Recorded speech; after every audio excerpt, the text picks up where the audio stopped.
क्या तुमने कभी किसी नक्शे को रोते हुए देखा है? क्या तुमने कभी किसी सरहद को इंसानों की लाशों से बनते हुए देखा है? आज जो तुम भारत का नक्शा देखते हो, उसके हर मोड़ पर, हर कोने पर लाखों इंसानों का लहू बहा था। ये सरहदें शाही से नहीं, मासूमों के खून से खींची गई थी। और इस दर्द की कहानी तुम्हें कोई किताब नहीं बताएगी, क्योंकि ये कहानी इतिहास में नहीं, इंसानियत की चीखों में छिपी है। 1947 का आज़ादी का साल, पर मेरे दोस्त, ये वही साल था जब इंसान आज़ाद हुआ पर इंसानियत कैद हो गई। जब बंटवारा सिर्फ जमीन का नहीं हुआ, दिलों का हुआ, घरों का हुआ और सबसे ज़्यादा भरोसे का हुआ। जिस दिन भारत आज़ाद हुआ, उसी दिन भारत का सीना चीरा गया। भारत माता के दो टुकड़े कर दिए गए, एक ओर हिंदुस्तान और दूसरी ओर पाकिस्तान। और इस फैसले ने आग में घी नहीं, इंसान ही डाल दिए थे। लाइन ऑफ कंट्रोल एक लाइन नहीं थी, वो एक जलती हुई दरार थी, जिसकी एक तरफ माँ थी, दूसरी तरफ बेटा, एक तरफ भाई था, दूसरी तरफ बहन। कोई रोया तो कोई भागा, कोई कटा तो कोई जला। 14 अगस्त 1947 पाकिस्तान बना।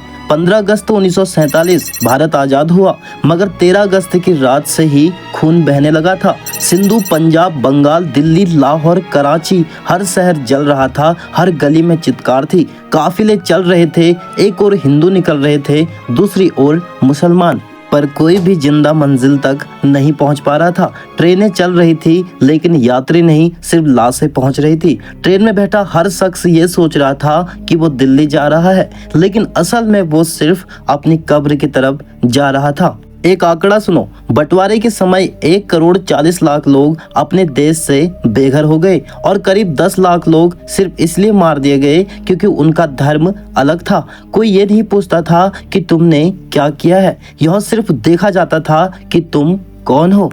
बंटवारे के बाद की तस्वीरें आज भी देखकर रूह कांप जाती है।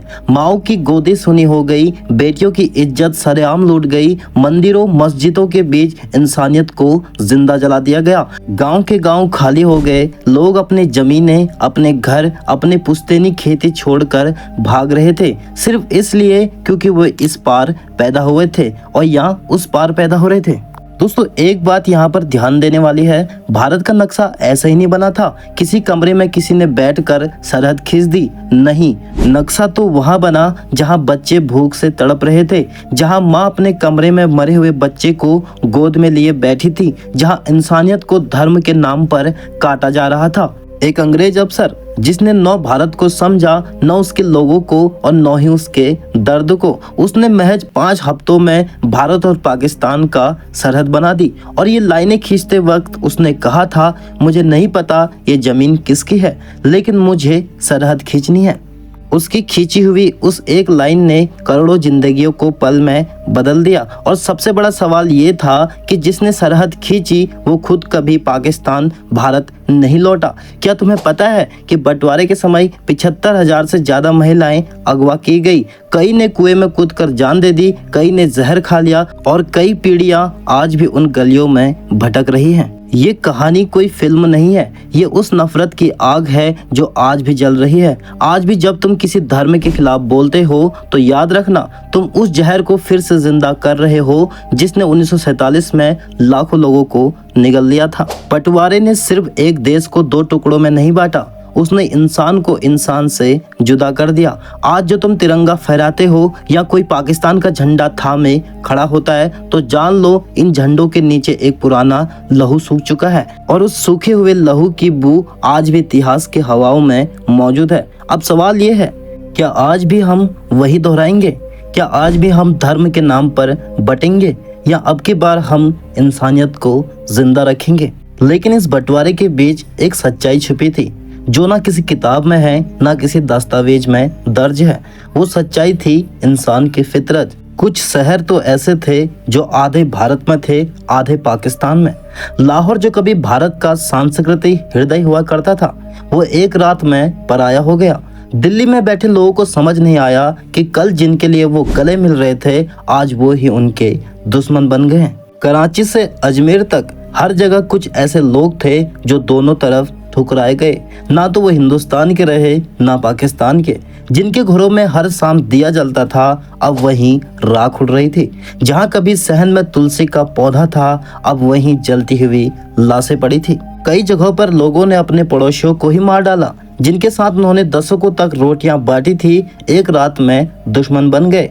बचपन में साथ पतंग उड़ाने वाले अब एक दूसरे का गला काट रहे थे। बंटवारे के इस दौर में महजब पहचान इंसान की मौत बन गई थी। और सबसे दर्दनाक हिस्से थे वो काफिले जिन्हें तुमने तस्वीरों में देखा होगा। सिर पर गठरी, गोद में बच्चा, आंखों में डर। एक माँ का बच्चा भूख से रोता रहा और जब वो दूध नहीं पिला पाई तो उसने उसे रुमाल लपेटकर वहीं छोड़ दिया, बस ये कहकर शायद कोई बचा ले। पुलिस और फौज भी उस समय असहाय थी, जो अपने लोगों को बचा नहीं पा रहे थे, क्योंकि नफरत की आग इतनी तेज थी कि बंदूकें भी चुप थी। क्या 10 लाख लाशें जरूरी थी? क्या 75,000 औरतों का अपहरण जरूरी था?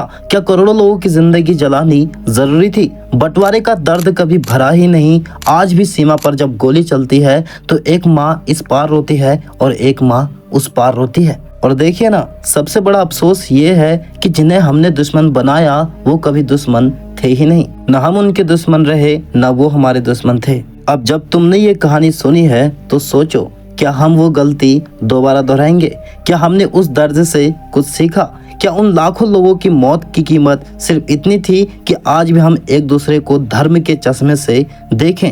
हिंदू, मुसलमान, सिख, ईसाई, हम सब ने साथ मिलकर आजादी पाई थी, तो क्यों आज हम एक दूसरे से दूर खड़े हैं? क्या वो खून जो सरहदों पर बहा वो कम था जो आज सोशल मीडिया पर नफरतें बह रही हैं? अब जरूरत है कि हम एक ऐसा भारत बनाएं जिसमें कोई मजहब ऊंचा या नीचा ना हो, जिसमें कोई यो ना पूछे कि तुम मंदिर जाते हो या मस्जिद, बल्कि ये पूछे क्या तुम इंसान हो।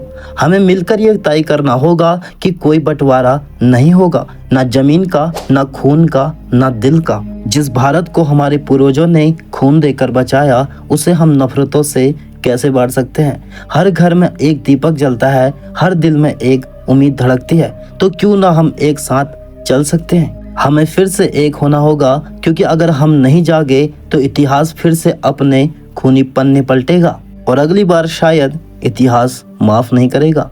आओ एक वादा करें कि हम धर्म से नहीं कर्म से इंसानियत को चुनेंगे। हम नफरत को नहीं मोहब्बत को आगे बढ़ाएंगे। कि हम उन लहू को व्यर्थ नहीं जाने देंगे जो इस मिट्टी को आजाद करने के लिए बहा था। हमें फिर से एक बनना है, क्योंकि अगर हम आज नहीं जागे तो कल आने वाली हमारी पीढ़ी हमसे पूछेगी कि जब देश फिर से बट रहा था तब आप चुप क्यों थे। उम्मीद करते हैं दोस्तों आपको यह जानकारी पसंद आई होगी। अगर आपको यह जानकारी पसंद आई है तो कृपया इसे दूसरों तक भी शेयर ज़रूर करें। चैनल पर नए आए हैं तो चैनल को सब्सक्राइब करें और वीडियो को लाइक ज़रूर करें। तब तक के लिए अपना ख्याल रखें। जय हिंद, जय भारत।